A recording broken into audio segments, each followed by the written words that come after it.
Hey guys, welcome back to the Readers. I hope you are having an amazing day. Let's get right into the stories. The first one is Pro-Revenge Story. Gazumping occurs when an agent or seller accepts an offer you make to buy a property at an agreed price, but the property is sold to someone else. This usually happens when the vendor sells the property for a higher amount. This happened 5 years ago, and it is one of the proudest moments of my life. My best friend Melissa and her husband Alex have 5 kids together. They lived in an expensive city and rented an old 4-bedroom house for $1,800 per month. The house was very run down with a disgusting kitchen and stinking drains, but it was all they could afford at the time. Still, they made it work. The owner was a nice old lady named Mrs. Winters who was extremely wealthy and very fond of Melissa. She froze the rent for 5 years and promised to let them buy the house once they had saved enough to get a loan from the bank. "You're such wonderful tenants," Mrs. Winters would say during her rare visits. "I want to see you own this place someday." As she had helped other people in a similar way, they knew they could trust her, and so they saved every cent they could. It took them 5 years, but they finally told her they were ready. "We did it, Mrs. Winters!" Melissa called her excitedly. "We have enough for the down payment now!" 2 days later, Mrs. Winters passed away. Before anything was put in writing, enter the new owners. The lady's 4 children, Richard, Amanda, Thomas, and Stephanie. Each extremely wealthy in their own right. They inherited a huge portfolio of properties. When they first spoke to my friends, they assured them that the sale would still go through, but they would have to wait until probate had settled. "Of course, we'll honor our mother's wishes," Richard said with a smile that didn't reach his eyes. "Just give us a few months to sort out the legal matters." Confident, Melissa and Alex started making some changes to the place. They started by stripping wallpaper, painting, and making plans. Finally, probate was settled and the owners agreed to go ahead with the sale for the previously agreed price. My friends applied for the loan, but to their shock, it was refused. "I don't understand," Alex told me, his voice breaking. "The bank says the asking price is $80,000 more than what we discussed with Mrs. Winters." The owners had raised the asking price without telling my friends. To make things even worse, the house would be put on the open market. In 7 days, there would be an open house, and with the market the way it was, it would probably sell immediately. "It's just business," Amanda told them coldly when Melissa called to confront her. "Property values have increased significantly. We have to get market value." Melissa and Alex were devastated. They might be able to borrow enough, but it would take longer than a week to get. To make matters worse, property prices had soared recently, and rents had gone up a lot whilst theirs had been frozen. Not only were my friends going to struggle to get the money, if the place was sold to someone else and they were asked for a higher rent or were evicted, it would be nearly impossible to find an affordable place with more than 2 bedrooms. I was scared for my friends, but I was also incandescently angry. Those greedy sods were some of the wealthiest people in the city. They were screwing over a struggling family for less than $20,000 each. They didn't need the money. It was pure greed, and it was obvious that they'd always planned to do this. So while my friends scrambled to come up with the money, I started plotting. "Listen," I told Melissa over coffee in her cluttered kitchen. "These people want to sell this house at top dollar. Let's make sure nobody wants to buy it." "What do you mean?" she asked, confused. "I mean, we're going to make this place look like the worst investment ever, without actually damaging anything." I looked up advice on what helps to make a sale. We needed to make the place as undesirable as possible without making my friends look like bad tenants. Uncluttered. We moved all the furniture in from the walls, added some extra furniture and borrowed ornaments, and hung a load of motorcycle memorabilia on the walls. The place felt much smaller. "Are you sure this will work?" Alex asked as we crowded their living room with borrowed furniture. "Trust me," I replied. "Nobody wants to buy a house that feels cramped." Smell. Melissa boiled a head of cabbage on the stove, and we sprayed ammonia around the front and back doors, because it smells like all the neighborhood cats had been marking their territory. We also poured 24 rotten eggs down the drain to make it smell like sewer gas. "This is disgusting," Melissa gagged as she dumped the eggs, "but also kind of satisfying." Neighborhood. We obtained a moldy old couch and dumped it in the front yard of the neighbor across the road, with permission, of course. "Happy to help," their neighbor Dan said with a grin. "Those Winters kids never bothered to introduce themselves to any of us, not like their mother." Neighborhood X2. We started calling friends for help.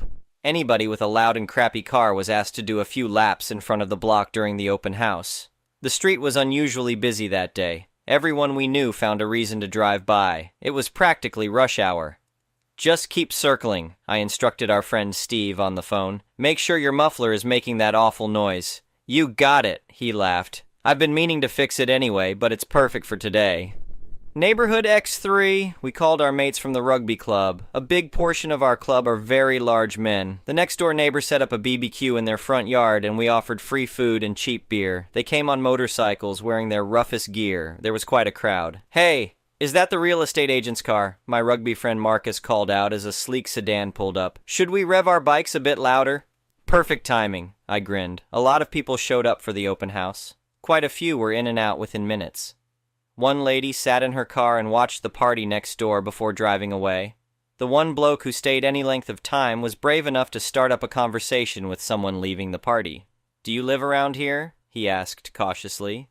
"Oh yeah, we're here all the time," my friend replied cheerfully. "Every couple of weeks or so we have an after-party morning and the party the night before was 3 doors up. Gets pretty wild." He also helpfully mentioned the troublesome drains that are always getting blocked by tree roots and stinking up the place. "You can smell it all the way down the block sometimes," he added with perfect sincerity. The potential buyer left without making an offer. So Melissa and Alex were the only ones to make an offer. They still had to pay more than they'd planned, but not as much as the greedy bastards wanted.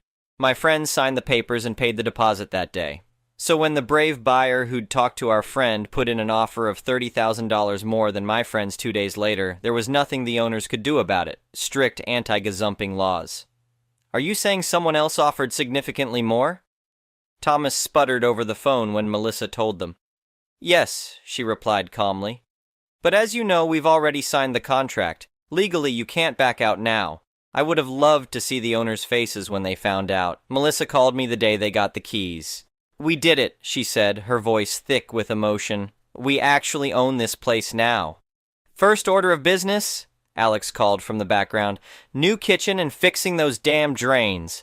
For all the people who are saying they had cheap rent, they didn't. $1,800 was the rent in 2020, and that was pretty high back then. By the time Mrs. Winters died, average rent for a house that size had only gone up by about $200. Nowadays, 4-bedroom houses in that area go for approximately $3,500 per month. The next one is an entitled people story. I run a small landscaping company that I built from the ground up over the past decade. Nothing fancy, just a solid business that keeps about 15 employees working year-round and serves residential and commercial clients throughout the metro area. When I say I'm the CEO, that sounds more impressive than it really is. I'm basically the owner who still gets his hands dirty when we're short-staffed and spends half his time doing paperwork in a cramped office that smells like fertilizer. The company owns a fleet of vehicles, mostly trucks and vans that we use for hauling equipment, materials, and crews to job sites. As the owner, I drove one of these trucks as my daily vehicle. It was a white F-250 with the company name and logo on the doors. Nothing outrageous, just professional lettering that said what we did. The truck was clean, well-maintained, and I parked it in my own driveway every night like a normal person. This setup worked perfectly fine for years until my wife and I moved into a neighborhood with a homeowners association. I should have known better, honestly, but the house was perfect and in our price range. The HOA seemed reasonable enough during the buying process. They had the usual rules about lawn maintenance and fence colors, nothing that seemed too controlling. I figured I could deal with it. Everything was fine for about 3 months. Then I got the first letter. The letter came from the HOA board, specifically from the president whose name I won't mention, but who clearly had too much time on her hands. It stated that several neighbors had complained about my commercial vehicle being parked in my driveway. According to the letter, the HOA covenants prohibited parking commercial vehicles in driveways overnight, and I needed to find alternative parking immediately or face fines. I was annoyed but not overly concerned. I called the property management company that handled the HOA and explained that this was my personal vehicle. Yes, it had the company name on it, but it wasn't like I was parking a dump truck or a semi in my driveway. The woman on the phone was sympathetic, but said the board had the final say on covenant interpretations. So I did what any reasonable person would do and requested a hearing with the board.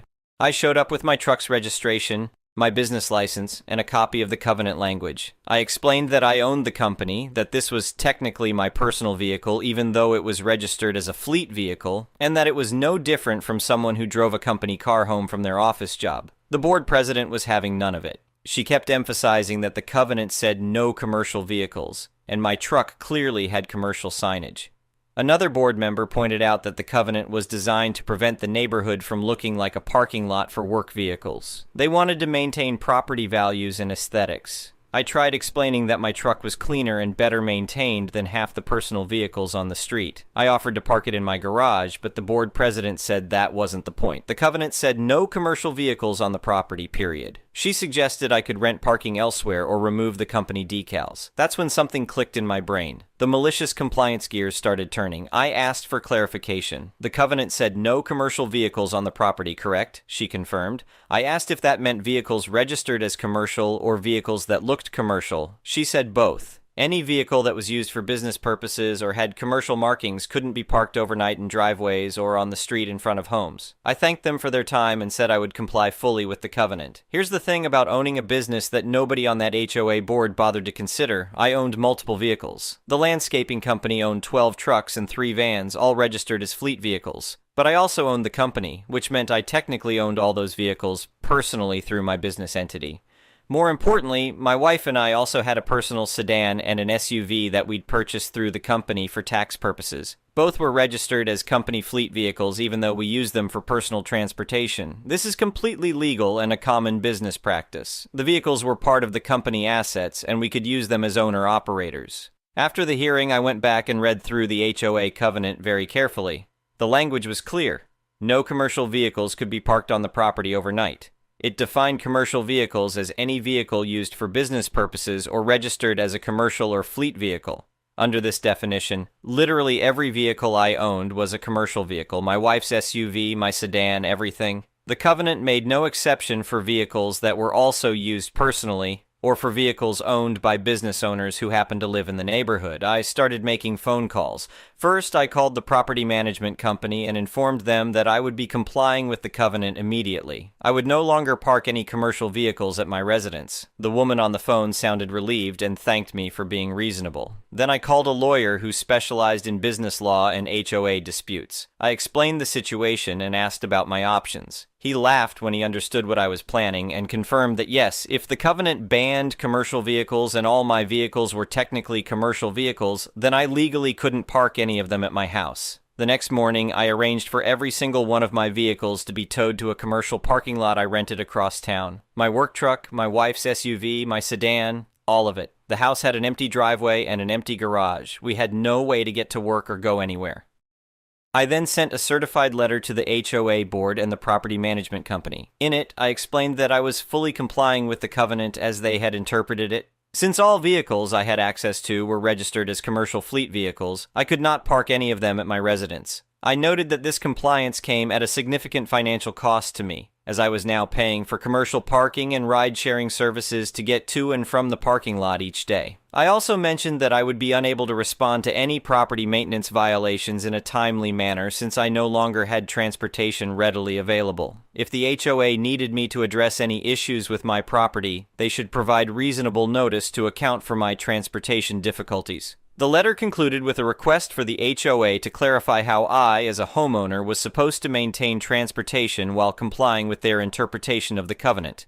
The response took about a week, and it wasn't what they expected to send. The board president called me directly, which was against their own procedures. She was frustrated and said I was being ridiculous. The covenant wasn't meant to prevent homeowners from parking their personal vehicles at their own homes. I calmly explained that I didn't have any personal vehicles. All my vehicles were commercial vehicles registered to my company. Under their interpretation of the covenant, which they had explicitly stated in our hearing, I couldn't park any of them at my property. She tried arguing that vehicles used for personal transportation should be exempt. I pointed out that this wasn't in the covenant language and that they had specifically rejected my argument that my truck was used for personal transportation. She'd said the covenant applied to vehicles used for business purposes, and I used all my vehicles for business purposes because I owned the business. The conversation went in circles for about 20 minutes before she hung up on me. Meanwhile, word was spreading through the neighborhood. Other residents started asking questions about the covenant. A few people who drove company cars home from work got nervous. Someone who ran a home-based consulting business and had a vehicle with their business name on it started asking if they were in violation too. The HOA board called an emergency meeting. They tried to pass a clarification to the covenant that would allow vehicles used primarily for personal transportation, but the vote failed. Enough homeowners were angry about the board's overreach that they voted against giving them more power to interpret the rules. At this point, I'd been without vehicles at my house for 3 weeks. It was costing me about $800 a week in parking fees and ride-sharing costs. but it was worth it to watch the board squirm.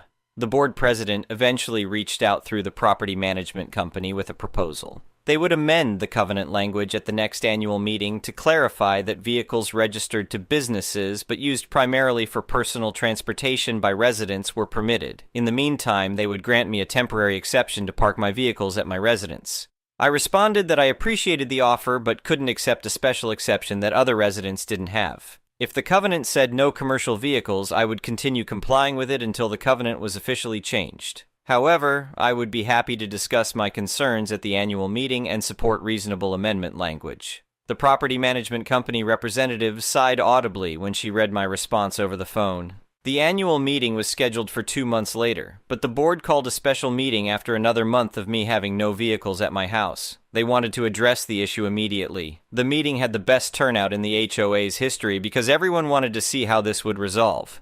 At the meeting, the board proposed new language that would prohibit commercial vehicles being used primarily for commercial purposes from overnight parking, with exceptions for vehicles that were primarily used for personal transportation by residents. It was clunky language, but it was better than what they had.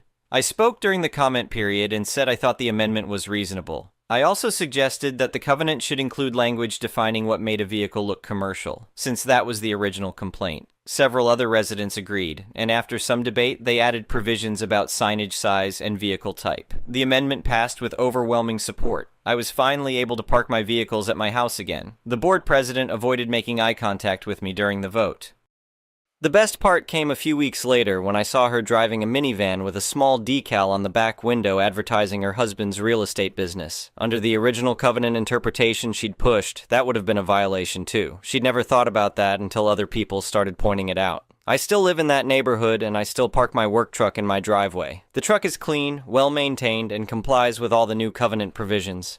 The HOA board has never bothered me about parking since then. The board president eventually stepped down, though I don't think my situation was the only reason. The whole experience cost me several $1,000s and was incredibly inconvenient, but it was worth it to prove a point. Sometimes the best way to deal with unreasonable rules is to follow them exactly as written until the people who made them realize how unreasonable they were. And sometimes, the people who are quickest to enforce rules on others are the ones who haven't thought through how those rules might apply to themselves. My truck still sits in my driveway every night, and nobody says a word about it anymore. The next one is a petty revenge story. I review a lot of businesses for fun. It's a hobby of mine, and I get perks from it. I went to a restaurant for dinner one evening and planned to use a discount voucher for a portion of the meal. It was expiring that day, so I wanted to use it before I lost it. When we arrived, we were waiting for a long time for anyone to even acknowledge our presence. The vibe was weird from the moment we entered, but I wasn't fazed by it. When someone finally said something to us, I explained that I would like to dine in and use the voucher I purchased. The person seemed confused about the voucher. She got the owner involved, and that person said that I would not be able to use the voucher. I asked for the reason why, and she said it's too late to use. I pointed out the expiration date, and she got very nasty with me, saying she wouldn't be honoring it. I said that it was fine, and that her not honoring it meant I would get my refund. She kept on ranting about the voucher as I left. I wrote a review. I was honest about the interaction and explained everything just as I have here. This woman proceeded to message me about my review and cursing at me in the messages. I told her that I can honestly describe the experience I had at her establishment and that if she did not want customers using discount vouchers within the time period allowed, she should not participate with the voucher site. I reminded her that it doesn't matter how good her food is if she treats people like garbage. This fool proceeded to make disparaging remarks about a particular group of people, saying that I should be happy going to other restaurants knowing that insert that group here are in the back making the food. I thanked her for the responses that I proceeded to screenshot and post under her business listing. She stopped messaging me, and those screenshots are still on her business listing. Funny enough, her business is in an area where that particular group live. The next one is a malicious compliance story. Long-time lurker, but I finally have something to share that's happened within the last few months. I work as a senior graphic designer for a company for 5 years now. Originally, it was only a team of 3, a marketing manager, a marketing executive, and myself. The former 2 have since quit, and you'll find out later why. A huge part of my job is to handle a huge advertising schedule in a project management system, PMS, for which I design print/digital ads for. Enter My difficult micromanaging manager, he's the VP of Sales and Marketing who's been with the company for 30 plus years. His way of quality control is to force all our marketing materials to go through an approval process in our PMS in which everyone else has to give their feedback, and only then will my manager will give the final sign-off once it reaches him. On top of that, he insists on being copied on every notification for every single step of the way. So every single ad I produced had to be sent through our PMS while tagging the product managers and proofreaders. Those individuals would then comment feedback for changes needed, or if the ad is approved, they'd mark it complete and then send it along to the next person. It would end with this micromanaging manager who'd have the final say on whether it's good to be sent out or not. Sometimes the process would be flawless as everyone would approve it the first time with no changes needed, but when it got to my manager, he'd reject it and I'd have to do it over pending his remarks. The thing with our PMS is that you can see timestamps of when people viewed updates. He's on our project board, so he gets all the updates, and he could have easily interceded earlier and let me know if changes were needed to pass his check so I'd not waste my time. But because of the way he is, he only wants to see the final drafts after everyone else sees them. Everyone else always seems to move things along in a timely fashion. But when it finally gets to my manager, he'd just let it sit, and then you'd have to constantly check to see if he marked it off. When I pushed back and stated how arduous this all is, his tone-deaf reply was to have it done 3 months in advance. He also insisted that the ads I produced have to look different each time for each publication's insertion order. So after 4 years of handling all this by myself, I was barely meeting deadlines, and the quality of my work started slipping as I was making really stupid mistakes. Every few months, I would ask my manager if we're going to hire an additional designer for our department since we're doing more marketing, and every year I'd hear, "It's not in our budget right now." Things came to a head during one of my biannual reviews, where I told my manager bluntly, in front of HR, that we desperately needed to hire an additional designer, as there was no way for me to hit the 3 months ahead goal that he keeps parroting. He actually asked me, and I quote, "Is it typical for companies to have more than one graphic designer?" I'm dead serious. I showed how I handled everything by myself as best as I could at that point, and I was getting burnt out. For those that may ask why I stay, they compensate me very well without having to commute into a major metropolitan city. A golden handcuff situation, if you will. By the end of the meeting, my manager finally caved and gave me permission to hire an additional designer who started with us this past January. While showing him the ropes on our design systems, he told me the manager said something snarky to him along the lines of, "I never imagined having to hire 2 designers. You guys should have no problem being 3 months ahead on ads now. Are you kidding me?" Over the years, I watched my manager as he hired a plethora of account executives and replacements for our department, most of whom quit within months under his watch. But he's going to give me crap for needing 1 designer after I made things work for 4 years by myself? I was so infuriated by his comments that I decided, he wants ads done 3 months in advance? Okay, bet. I trained the new designer on our approach to the advertising schedule in the PMS and the ins and outs of the approval process, and we went to work. We both proceeded to bury my manager in notifications as we churned out ad after ad after ad, pushing items through the pipeline with my manager receiving notifications on every single update. When the tasks ended at him and we got no response, we set up automations to ping him every hour calling for his approval. We also would send detailed weekly reports stating our progress, and also made it inherently clear to mention our goal was to be 3 months ahead of deadlines. By this past May, in time for one of my biannual reviews, my manager made an announcement. He announced my coworker, the marketing assistant, would be promoted to the vacant marketing manager position. Furthermore, they would now be handling the advertising schedule and be the final point person going forward. My manager also asked to have all notifications for him be removed, as he didn't have the bandwidth anymore to monitor it and is taking a step back from overseeing us. We collectively broke my manager after only 5 months of doing exactly what he asked, and I've got to say things have improved greatly so far. Our new marketing manager is very laid back as we're still getting things done ahead of schedule, and he is really good at what he does. We've also since hired 2 more additional employees for our department, and we've been steadily growing. My newly promoted coworker recently joked with me and the junior designer about how he wanted to go over the advertising schedule for next year with our manager, but he elected to not see anything and fully trusted my coworker to handle it completely on his own. Funny how that works. The next one is an entitled people story. I'm a 30-YO guy from Mexico. Lived in Atlanta for a while. Opened a small Brazilian bar. I speak Portuguese. Most of my friends are Brazilian. Met this girl from Portugal. We started dating. Few months in, she fights with her roommate when the lease ended. She had nowhere to go, so I let her move in with me. I was living alone with my dog in a 3-bedroom. Later, her family came from Portugal, and I even let them stay too. Things were good. We even started a cleaning company that was doing really well. We rented a bigger place together. She was great, except sometimes drank too much. Lease was under my name since I had the papers. Day we moved in, we had a dumb fight. Don't even remember why. Fights kept happening, so eventually we agreed to break up but keep the business 50/50ths and live together until lease ended. One night, her mom knocked on my door saying my ex was acting weird. I checked, she was just drunk and half asleep. We even joked a little and I told her mom to let her rest. Next day, around 8 p.m., I hear her weakly calling my name. I go to her room, she's vomiting. I thought hangover, but when she looked at me, she was pale, lips blue, barely talking. She pointed at the bed, half-empty bottle of Tylenol night and pills scattered. She had OD'd. I called 911, checked her pulse. While on the phone, she stopped breathing.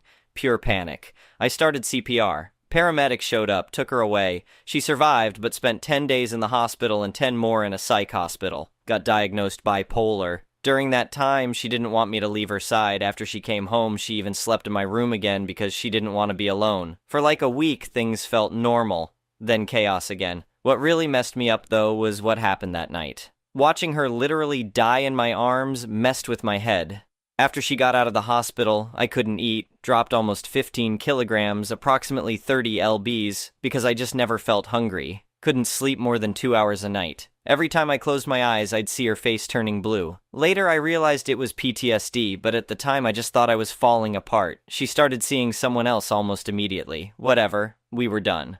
But one day she barges into my room, telling me she's renting my room and I need to move out. I laughed and kicked her out of my room. Lease had all our names anyway. A week later, I'm eating breakfast. 6 sheriffs bang on the door with guns out. She had filed a TRO against me, saying I threatened and hit her. They escorted me out with only my dog. No wallet, no cash, no clothes. For 2 weeks until court, I lived in my Camaro with my dog. Showered at the gym, used quick-trip bathrooms, tried to get pro bono help, but nobody took it. One night, cops woke me up after someone reported me. I explained my situation, and one of them was like, "Wait, do you live in that house with the X-cars outside?" Turns out they were the same cops from the night I did CPR. They couldn't believe it. Gave me the report number, their names, said they'd testify if needed. Court day came. She had her family, 3 friends, and a lawyer. I had just me, LOL. I was nervous as hell, thought I was screwed. But in the end, the judge didn't believe a word of her lies. Judge even warned her not to use the court system for revenge again, or she could face charges. I walked out relieved, but when I got back home, my room was emptied. Cash, cards, passport, visa, gone. My flight back to Mexico was in a couple days anyway, so I ended the lease, paid the penalty, donated my stuff, left my car outside, and went back to Mexico. What a nightmare. Anyway,